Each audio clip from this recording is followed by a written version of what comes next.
Nabi kata apa? Kepada Muaz bin Jabal. Apa dia? Jangan kamu lupa antaqulu fi duburi kulli salatin. Jangan kamu lupa untuk membaca doa fi dubur setiap solat fardu. Mana selepas solat fardu, jangan lupa baca doa ni. Apa doa tu?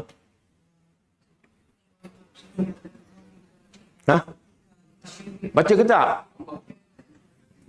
Allahumma a'inni ala dzikrika wa syukrika wa husni ibadatik.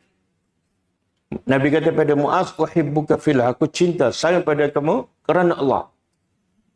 Apa tanda Nabi sayang pada sahabat? Nabi bagi doa. Kenapa? Doa ni minta apa ni? Satu, minta sentiasa bantu aku untuk ingat Allah.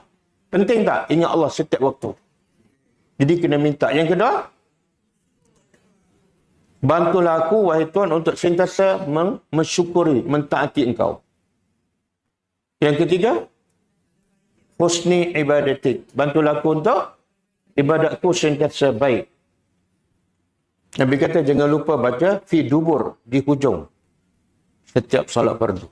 Dubur ni ada ulama kata selepas salam. Ada ulama kata dalam salat tapi di hujung sebelum salam. Dua-dua bermaksud dubur. Jadi yang mana terbaik? Selepas salam ke sebelum salam? Tak, mana lebih baik? Mana lebih baik? Kenapa? Sebab sebelum salam, doa dalam salat itu terbaik. Okey.